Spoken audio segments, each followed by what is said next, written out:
Welcome to Not in a Huff with Jackson Huff, where we interview newsmakers, storytellers, and all-around interesting people.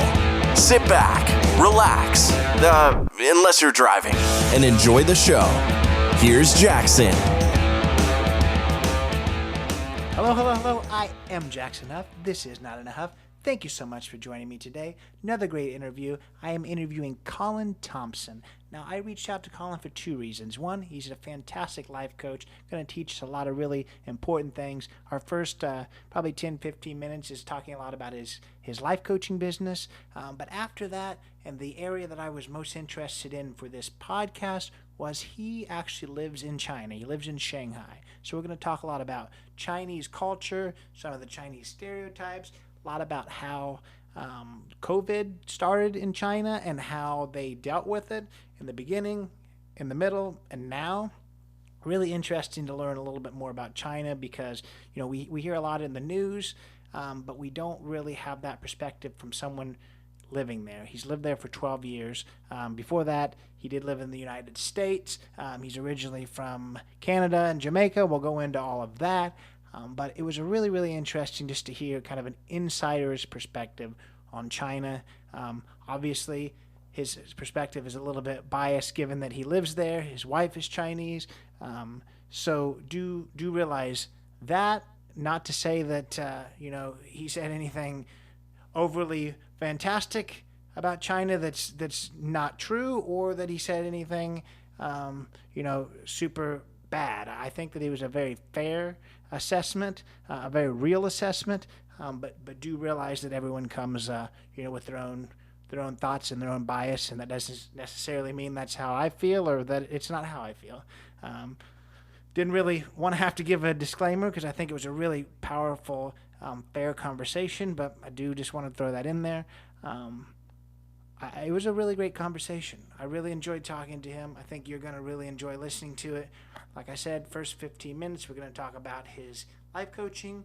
Then we're going to talk a lot about China, end with a really, really powerful motivational thought and something I think that will really help you kickstart your day, evening, whenever you're listening to this. So please join along, and here's my interview with Colin Thompson. All right, I'm here today with Colin Thompson. Colin, how are you today? Hey, Jackson, I am doing great. It is a very sunny, shiny day here in Shanghai, China. Yeah, and that's the big difference. I had to say, how are you doing today? It's in the morning there. I think what is it? 8 a.m., 9 a.m. 9 a.m. It's night, so it's exactly 12 hours ahead of us. So you're already seeing tomorrow, and it's 9 p.m. here. But yeah, thanks so much for being with me. If you would, obviously your overarching thing is that you're a life coach, but if you would, let's just go back to kind of the beginning of your life and tell us a little bit about growing up. Well, thank you, Jackson. And my overarching thing is I'm a life coach. Yeah, that's interesting. I say that because I've always tried to be in a position to help inspire and motivate people to live a better life. So looking at my upbringing, I am literally the son of immigrants. My parents immigrated from Jamaica to Canada, and then again from Canada to the U.S. I was born in Canada and immigrated to the U.S. when I was about 8 years old, back in the 80s. Immigrating from being a son of immigrants really give you a hunger to succeed, meaning that not looking at the situation in front of you and saying to yourself there are limitations, but really always trying to do more. I say that because one of the reasons that people immigrate is because where they're living is not working out, and they want to go somewhere that has more opportunities. And even today in 2020, the United States is still the land of milk and honey. So when we get there, we really, really have a hunger to take advantage of that. So from a very young age, I wanted to, do more, be more. And as I grew up, it sort of shifted to wanting to help people to do more, because I found that a lot of people in the U.S., and this is a global thing, not just the U.S., but they really looked at life as having a lot of limitations. So growing up, luckily I was very good in sports, and I grew up not too far from you in Louisville, Kentucky. Oh, I know you're in Indiana, so not too far. Not far at all. Yeah, I grew up there, And luckily, I was very good in sports.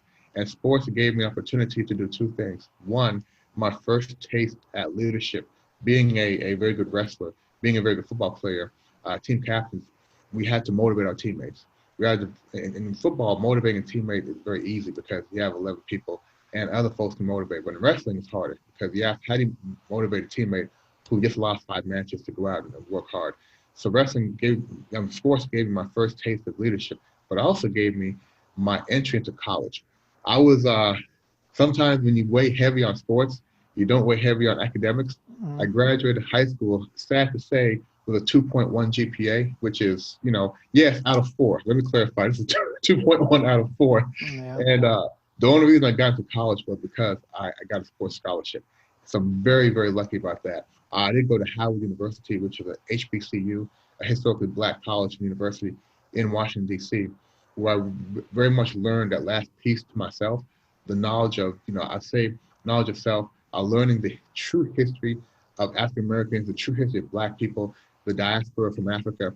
Once I had that piece, I was really ready to, I guess you can say, go forward with what I call a purpose in life.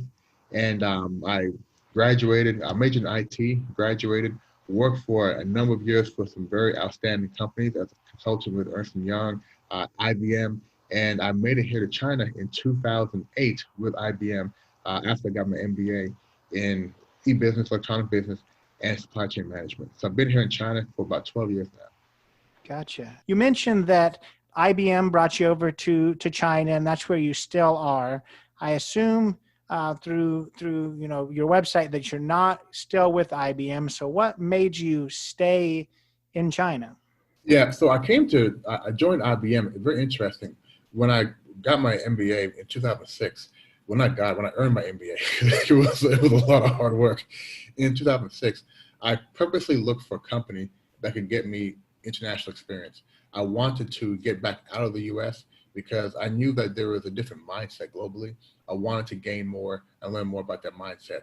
IBM, they couldn't guarantee me I would get international exposure, but they did say that there's a strong likelihood they could help me out there. So I joined IBM, and as you may know, as you mentioned, you like traveling. One of the best ways to get abroad for more than just a vacation is to go either through school or through a job, because both of those things pull you over, meaning there's a structure for you when you land. If you go through school, the school will take care of you. If you go through a job, the job will take care of you also. So those are the best two ways of getting abroad. Luckily, I went there with IBM back in 2008, and I've been here 12 years now. My experience in China with IBM, I gotta say, is tremendous. The people you meet, you're not just meeting local people, you're meeting people from the international spectrum. So great experience. In 2015, as I mentioned earlier, I've always been big on motivating, inspiring, public speaking. I love trying to use my words to inspire and motivate people. Of course, inspiration and motivation doesn't last. And Jackson, I'll tell you, you give me an hour with you, I will motivate the heck out of you. I will have you running through a wall. You might not make it through the wall, but I'll have you try it. Okay. Now, that's Friday. So is that motivating me into insanity? Or? Well, if you want to go through the wall, it's up to you, right? But I'll motivate you today, and I guarantee you for the next 2 or 3 days, you'll be highly motivated, highly inspired. All right. Come next week, not so much. The motivation goes away. And I bring it back to my IBM story like this. When I was working with IBM, internally, they knew I was really good at talking to people, inspiring them, motivating them. And they asked me to volunteer for an internal program to be a coach, to start coaching employees, start coaching leaders, and helping them improve their careers and improve their way of working. This was what I call my aha moment. I'd heard of coaching before, but coaching wasn't something. I always thought coaching was telling people how to do something, play sports or whatnot. But in reality, coaching isn't telling people how to do anything at all. Coaching is really guiding people, helping them find their own way. So to me, this was the last piece of my puzzle, meaning, again, if I motivate you and inspire you today, it goes away. But if I coach you, I'm staying with you throughout your journey. I'm helping you get from A to B. And typically A is somewhere you're trying to move away from. You're trying to improve and go to a higher level. Be somewhere that you feel your life will be improved, and odds are, if your life is improved, you improve the life of your family and friends also. So being able to do that and not just rely on motivation was tremendous. So I spent the next few years within IBM coaching individuals, coaching teams, coaching leaders on how to really improve their lives, and quite frankly, to be honest with you, how to really improve the way they were working. Now, there was a conflict, to be honest with you, because if you mentioned that, if you shared with me, and coaching is a very upfront and honest experience, and you're sharing with me some of your life's dream, what you really want to attain, and in reality, to attain that, you need to leave. You need to leave the company. This is, Yeah. if you really want to go for something, but I could not give you any feedback that said do that, because the person who pays my bill is the person who pays my. I'm sorry, the person who pays me is the person who pays me. So I must be loyal to them first. So there was a little conflict there, but that didn't bother me so much because people were still, having their aha moments and improving their lives. But my job was moving to another city in China, from Shanghai to Beijing, and I did not want to go to Beijing. It's a very different atmosphere there. And I told my wife that this is my opportunity to really go for what I wanted to do. And I told another friend this, and her response was, Colin, you've always said you wanted to do A, and A being really go into your own company, inspiring people, motivating people, coaching people. If you don't do it now, maybe you won't do it. So she sort of called me out. So my wife told me, Colin, go for it. My friend told me this is your chance to do it. So I went for it. And that was 2017. So it's been about 3 years now where I've been on this path of an entrepreneur, business owner, small business owner. And it's been a very interesting journey, but wanting to really help people, it's really been the reason, help people in their life, improve their lives. That was the driver with me really going for, not leaving IBM, but really going for my passion and dream after.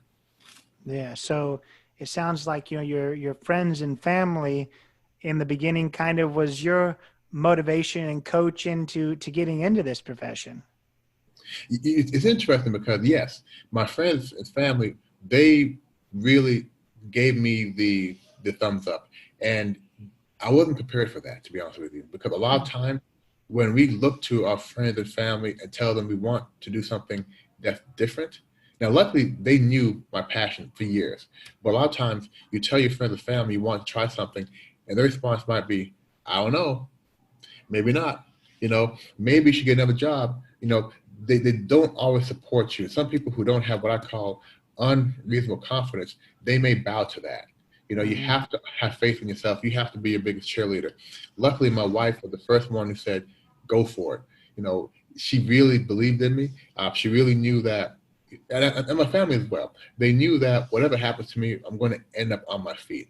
And I recall saying, wait a second, somebody tell me this is stupid. And they wouldn't do that. They said, Colin, will be okay. Yeah. But I really wanted the voice of reason, somebody to say, Colin, don't do it. Go get that paycheck, because it's been 3 years, man. I haven't had a paycheck. I've earned money, but I haven't had a paycheck from another company. So knowing that the paycheck is going to stop coming, everybody was just like, Colin, go for it. You can do it. You can do it. You can do it. I'm like, somebody tell me I'm being stupid here, but nobody would tell me that. So having a lot of people pushing you also helps. For sure. Sometimes people have more faith in you than you have in yourself. So that's really cool. So I definitely want to get a lot more into, your time in China, definitely given, China's forefront in the news right now. But if I could, let me just ask you one more question when it comes to your coaching. So what kind of people do you coach now? What is your ideal client? And I'm sure you're not going to want to say an ideal, because there's probably a lot of different types of clients, but what kind of clients do you generally you work with? I generally work with frustrated people. And what I mean by that is people who are frustrated with where their life is at that moment. That may be people who are working a job where they're not valued and they want to get a new and better job. It can be people who want to go to a different career, meaning changing their career. It's also people who are frustrated with their relationships. For example, they may have the personality where they snap a lot, meaning if somebody on the subway bumps their shoulder, they're going to yell at them. People who have who tend to be more angry, and they want to learn how to be more calm. People who want to improve their health, whether that be losing weight, whether that be a mindset. So it's really people who want to improve their lives because they recognize that the way they're living their life, it might be okay. Perhaps if they continue on the same road, things will be fine, but they want something better. So I say people who are frustrated, and that's very important because for a lot of people, until you reach frustration, you're not making any changes to improve. So I work with people who are on the inside frustrated. If you met them, you never know that there's a storm going on in their mind. And I think this is great because they really have taken the third step into really improving their lives. The first step is saying, you know what, I'm frustrated. The second step is finding somebody to help you. And the third step is really investing in that person, meaning hiring that person and going forward. Because the first two steps are easy. The third one, when you're actually paying your money, and that's when you're saying, you know what, I believe this can help me, and I'm making an investment in my future. So I would say those would be the sort of people I help, and they range from, of course I'm here in China, so they range from Chinese locals. They also range from people from Europe, from Africa, and a lot from the US. One of the great tools we have now with coaching previously was face-to-face over the phone, but now, of course, we have Zoom. So I now have more clients, literally from all over the world. So what does your coaching sessions look like? You get on the Zoom calls and just kind of talk through the issues and work on them to gain the confidence to do whatever they need to do next in life, or what does that look like? Yeah, so typically somebody may reach out to me and say they have something in their life they want to attain, and I'll be very specific. I'll say, okay, so let's put your goal in a SMART category. How to make your goal SMART, specific, measurable, attainable, realistic, and time-based, right? To make sure it's a very clear goal. And we do that because when you work with a coach, you want to focus on a single goal at a time. You want to sort of have tunnel vision. So we'll spend some time really clarifying what that person wants to attain, when they want to attain, and more importantly, how will their life be impacted or changed when they attain that goal? What person must they become in order to attain that goal? What person must they avoid, so to speak, in order to attain that goal? You know, if you know that we're meeting every week or every 2 weeks, I'm going to ask you, okay, how are we doing? Are you on your track? If you haven't done your homework, I'm going to ask you, what prevented you from doing your homework? How can we avoid it from happening before? So it's really a partnership, helping the client get from where they are to where they want to be. You know, obviously you are in China, and I wanted to get back to that. So if you would just tell us how it was to be in China. You said that you've been there for 12 years. So you really saw not just, China when this pandemic began, but how China was before then. So if you would tell us about the beginning days of, this COVID-19 pandemic. Wow. Yeah. Just a light question there. Nothing to it. Nothing to it. And I say wow because I think from the standpoint of the U.S., and not just U.S., every other country except China was able to look to their news channel to see what was taking place first. In China, it happened here, and I remember it took place during the Chinese New Year, which is back in January. And Chinese New Year is literally the largest migration or travel period in the world. You have about 100 million people traveling during that time. So my wife, who is Chinese, we were in her hometown in South China when this is probably January, let's say the 19th. And on the news, there was a news story that out of Wuhan, China, there's some sort of sickness. And if you've traveled to Wuhan in the last few days, go to the hospital. If you're not in Wuhan, don't go to Wuhan. So people just started talking about it. What's going on? No big deal. 12 hours later, Wuhan is closed down. You can't go. I mean, literally, you can't get in, you can't get out. Everybody overnight bought masks. We're in the countryside. There are no masks in the countryside, but we found masks. So now I'm saying, oh my gosh, what is going on? if they're saying we were about, I would say maybe 500, 600 miles away from Wuhan, and they're saying wear masks everywhere. What's going on? So we decided to rush back to Shanghai because if they close the airports, which at that time we know what's going on, we want to make sure we're back home. When we got to the airport, everybody had a mask on. So 24 hours earlier, no mask anywhere. One day later, everybody's wearing a mask. Even my at the time my 6-month-old baby. So very scary because you're saying, what the heck is this thing? Because back then it wasn't COVID, it was coronavirus. So when we arrived back in Shanghai, one of the first things I did was reach out to my clients who are in China, and each of them said, Colin, they wanted to pause the coaching because they want to take care of their families. And I agreed. I said, right now, my focus is on making sure my family is safe, making sure, how do I make sure the household is virus-free, and making sure that we're not doing anything to bring the virus in. So the first priority was keeping our family safe. So we put a pause in coaching, and over the next week, 2 weeks, I think my wife almost went crazy. Reason being, she was very much watching the TV. Now this is, the first 2 weeks. And the first 2 weeks, the first thing you heard every morning was how many more people died, how many more people got sick. And at this point, it was really not frustrating, but really crazy because we're now looking at how many people are in Shanghai, how far from the house are they. So, and my wife and baby didn't go outside for like 6 weeks, literally didn't go outside for 6 weeks.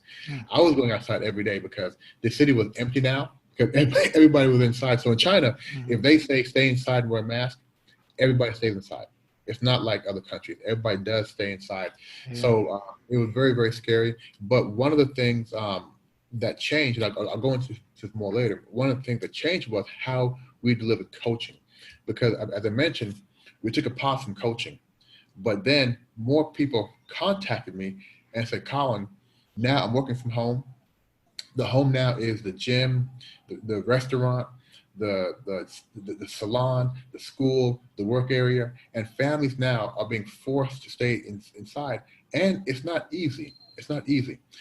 Fathers are going a little bit crazy. Wives are going crazy. Kids are going crazy. And now people need coaching on how to maintain the sanity during this COVID time. So a lot more clients reached out. Just a side question that I've been thinking. Obviously, you're in China. You're coaching a lot of Chinese residents. So do you speak Chinese? I'm okay. I don't coach in Chinese. Yeah. I call it one level above survival. So I can go outside and buy things, restaurants, get a taxi, all those sort of things, no problem. But I'm not. I like to say I can tell you have a nice shirt on, but I can't say I like the button on your shirt. All right. So I can't go too far into detail. If you would just obviously we talked about the beginning and where you were at that stage. So after that, as the months drug on, what did China do, as a country and you guys as citizens to begin overcoming it? Because even though you guys were at the forefront, if I'm not mistaken, I think that you guys are a lot further along at this point than we are. Yeah, and Jack, that is a great point you made, because back in March, April, May, even June, I was a COVID expert. Man, I had so many people from the U.S. watching my videos, reaching out to me for advice. I actually felt, myself and other coaches, we felt very, very good because we were giving back, we were helping out. We called ourselves the second line. You have those folks on the front line, the nurses, the doctors, delivery people working in grocery stores, the folks who had to continue to work and put themselves in harm's way. We called ourselves the back line because we're helping people back at home. And I'll tell you, after about 4 months, after June, July, everybody globally started having more experience than we had. Because in China, in July, things really started going back to normal. Even here in Shanghai, I don't think Shanghai had over 2,000 cases. China had about 30,000 cases, which is very questionable. I'll admit, very questionable, but things got back to normal. So right now, when I go outside, the only time I wear a mask is if I go on a bus or in a subway, public transportation. Beyond that, and people still wear masks outside, but it's not mandatory. But what really helped us early, now this comes down to the government structure and the mindset of the people. So back in January, February, the government said, we recommend for you to stay inside. If you go outside, wear a mask. Now what this meant that 90% of the people didn't go outside. Maybe one person from the family went outside to get food, but folks didn't go outside. Literally did not go outside for weeks and weeks and weeks. Not 1 foot. If people went outside, 100% of people had a mask on. There was no question as to my rights, yada, yada, yada. And that really helped a lot because a few months later, the restrictions come down and I go outside now and it's like normal. Now, there aren't as many foreigners here because China is concerned of bringing the virus back in, but China was very good at, the people were very good at following the guidance, following the recommendations, and I think that really, really helped. So I think China had 12 new cases 2 days ago. So right now, I don't think there are, what they're saying, let me say that, I don't think there are over 100 active cases out of the almost 1 billion people here in China. So we were very fortunate that over here, you know, there is no protest here. You can't protest here. You cannot protest here, right? You cannot talk about my rights here. So I think in this case that helped. It helped to really make sure that the virus didn't spread. Right. And I mean, obviously there's a lot of people that, you know, listen that probably are in America and are all about, you know, their rights and stuff, which, you know, I try not to take any kind of opinion. So there's things to be said on both sides, but the easiest thing is exactly what you said, where people followed, you know, the guidance, and now you guys are almost back to normal.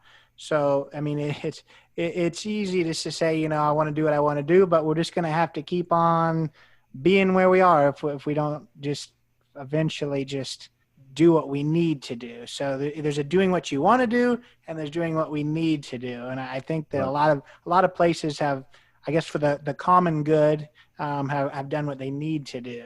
So you say that it's almost completely back to normal in China. So that's really, really interesting, and that's good. I think that's the case a lot of places. So what, you know, obviously you can't answer for China as a whole, but how is China? I guess it's a hard question to ask. I don't exactly know how to ask it.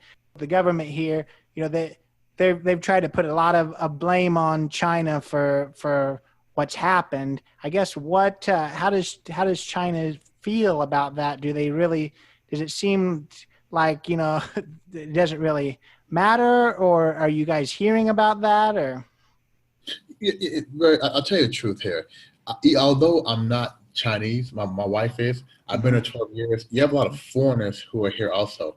And I think a lot of the foreigners took more issue with what was being said because they were here and they went through it and they know what took place.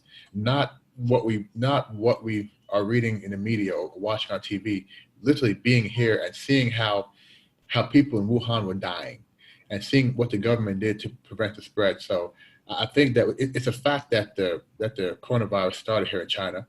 But I think the rhetoric on how it's the kung fu disease or the China disease, I think that's just rhetoric. I think what the world is seeing, and I'll say outside of the U.S., I think Europe, Africa, South America, they have been, even Australia, they've been very thankful for China for helping China, sending over doctors, sending over nurses, sending over supplies, and now making the vaccine available to those countries once China has it.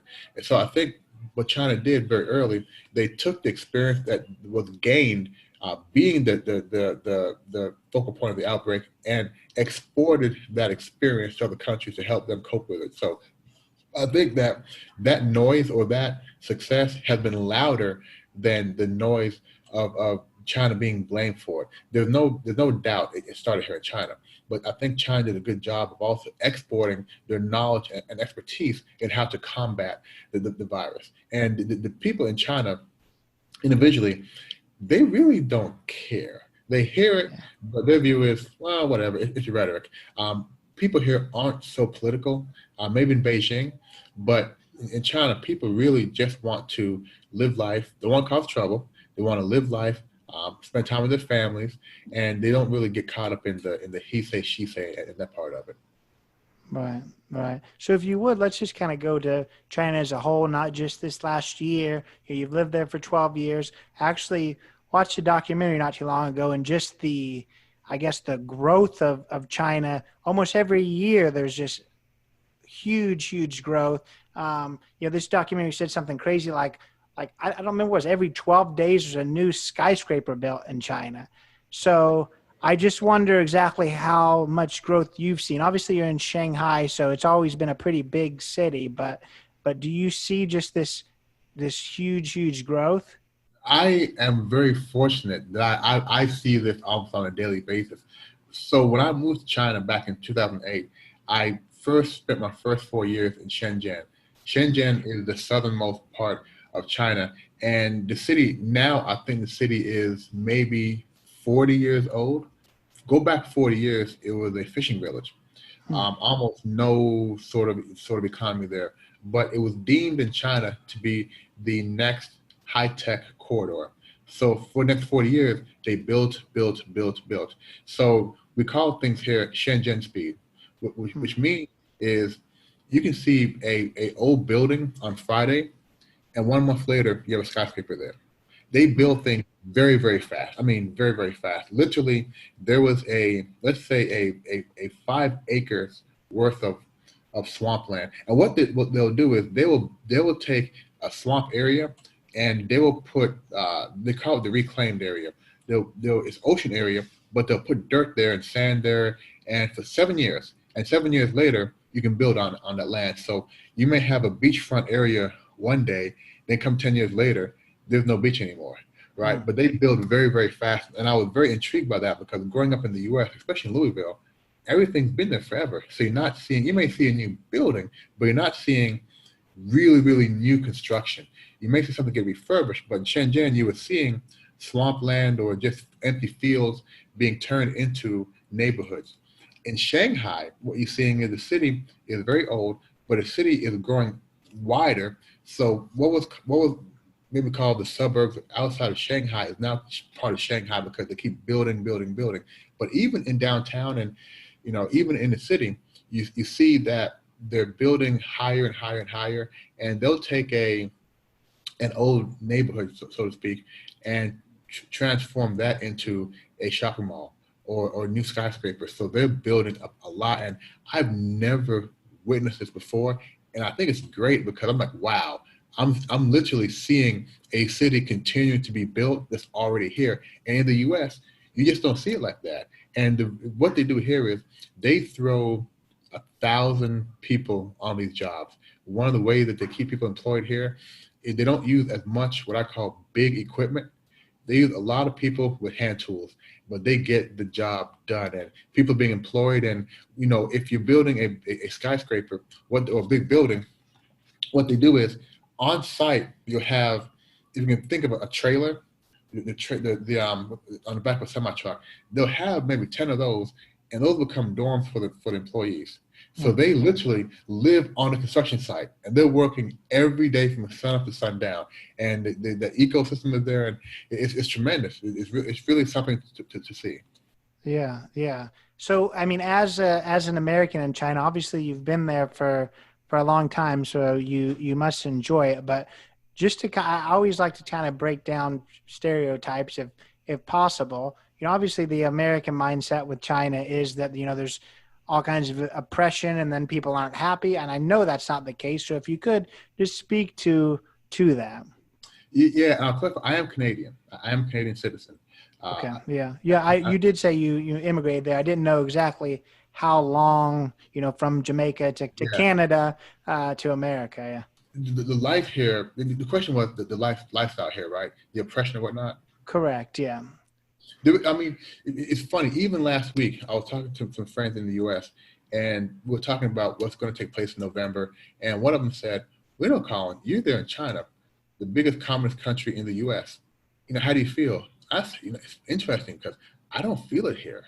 there are birds chirping outside. You can go outside for a run. So it's very similar to life in the US, whereas you don't really feel the oppression. Now, I will say this, one thing that is very true, that things are censored here in China. You don't have all of the rights that you have in the US, but not but. However, if you grow up in that structure where you don't have the right to protest, then you've never really had a desire to protest Hmm. because it's never been an option. And I say that very important because if you're born in the U.S. and come to China, you'll say, "Wow, you can't do this, you can't do that," but they never haven't had a desire to do that. Now, some people want to do that. Let me clarify. For example, my wife was born in China. She moved to Hong Kong and became a Hong Kong resident. Hong Kong, you can protest. So she got out of China and she tasted for the first time really freedom. We have all your rights. Coming back to China, Shanghai was very difficult because she knew that coming back here, for example, in Hong Kong, you have Facebook, you have all the online tools, all the social media tools. In China, no. So she felt that she's now being stifled here because she's tasted freedom, right? Yeah. She tasted that. So it's hard for her to come back here. But I would say for the average citizen, and of course I'm not Chinese, but for the average person here, each year their lives get better, meaning they're making more money, there are more opportunities, there are more jobs here. So, and their parents, their families are doing better every year also. So for most people here, it's okay. Now, if you ask them, behind closed doors, they will say that they feel a certain way about, the government structure here, but all in all, they're okay. So how much is there, I guess, difference in class structure? Because obviously you see the skyscrapers, but then there's also some areas that are I guess kind of third world potentially. Is there a large difference in how some people are living in China versus others? There's a drastic difference. And that typically is people who live in a major city versus people who live in the countryside. In the countryside, these are areas that I'm trying to think of if how to equate to the US. I don't think there's anything in the US like this. But if you think about the countryside where you may have a village that has maybe, let's say, 3,000-4,000 people, and there may be no streetlights. I mean, it's very, very rural, very, very rural. And the cost of living there is very low. But what happens is, in the countryside, you'll see older people, seniors, and you'll see young people, meaning anybody below the age of high school. Reason being, all of the parents, college age, they go to the big city to work and send money back home. So China is now trying to bring more opportunity to the countryside. But in the big cities, it's like any major city. Now, one thing I'll tell you is I've been here 12 years. I've probably seen 10 panhandlers in that time. I've never seen any what we would call the ghetto, the slums. I've never seen that. You won't see that in China. Even the poor neighborhoods have a structure to it. And I can tell you, I don't even know where the poor neighborhoods are. They are there. There are poor neighborhoods, but China is very big on what people can see. So the poor neighborhoods will still have good buildings. They'll have what you call programs for people who live there. They'll help subsidize their rent. So you're not going to see any slum areas. Not even that. You won't see any what we call hoopties. You know hoopties, right? You won't see any broken down cars here. If you have a car, the car has to be in a certain shape. You're not going to see any sort of cars with big dents or big, cars that make a lot of noise that looks as if they're going to fall apart. You're not going to see that here. Everything has to be up to a certain standard. So I think they do a very good job, but there is a big gap between the lifestyle in a city and a lifestyle in the countryside. Right. So to move on to our last area, tell me a little bit about how people are going to be able to reach you if they heard what you were saying, about coaching and about other things. How are they going to be able to reach you? They say, Colin, he really's got his stuff together, and I want to be a part of him. Yeah, so thank you, Jackson. And let me just add something here because I want to let your audience know why they should reach me. Yeah. I mentioned earlier, I do have a life coaching business, so I do help people to really improve their lives. And I love to say two things. Living a life by design is the best way to live your life. What that means is not letting the ups and downs of life prevent you from living your life the way you want to live. Allowing yourself to just say, you know what, I want to be safe. I want to do what I'm doing because I don't want to take a chance. That's not living life. When you're on your deathbed, hopefully everybody's on their deathbed, meaning not an accident. You're on your deathbed and you're able to visualize and think about your final moments. Hopefully you won't have any regrets. I know for myself, I've tried to put myself in that situation, and that pushed me to really go for living my life by design. And my life by design is really about helping other people. So one of the things that we also learned this year is we have almost 1 degree of separation now, and that's called Zoom. That's called telephone. It's very easy to get in contact. So I'll give you my website information. And guys, girls, ladies, men, if you need some assistance in improving your life, reach out to me. Literally, you can send me an email, and we can be on a call within 5, 6, 7 days. And it's just that quick. And one of the things that we do, we absolutely have a conversation, no charge. I want to know more about what you want to do in life. I want to know more about whether or not coaching is right for you. But more importantly, I want you to also get to know me. I want you to feel comfortable. I want you to really start taking a step towards improving your life. Even if we have a conversation and we don't go forward together, at least you've made that's the second step of reaching out to a coach. So my website is oligye.com, oligye.com. And once you go to the website, you can navigate to how to make an appointment and contact me. Now, one of the other things I also offer is inspiration, motivation. If you need to be inspired, if you need to be motivated, reach out to me. Let's get on the phone for an hour. Let's talk about how we can help you get motivated and inspired. Now, motivation, inspiration does not last. It does not last. But the goal here is to get your motor going. And once you get your motor going, you're able to find things to help you keep going. So motivation isn't the key.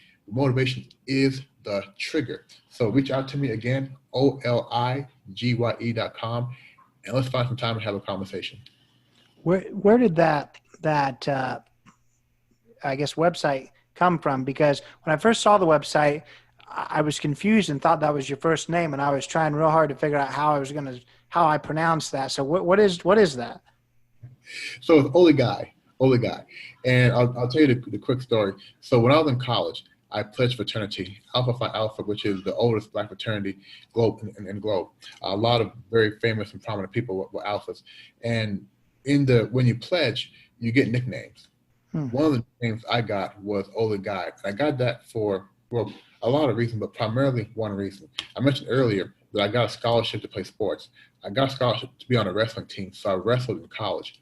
So wrestling is it's not a form of fighting. I call it a form of defense. In Africa, back in the day, and this still takes place, but when boys were going through what they call manhood training, where you enter the training as a boy, and once you finish this training, you're a man. Meaning now when you go back home, your mother is no longer your mother. You're a man of the house now. You're a man.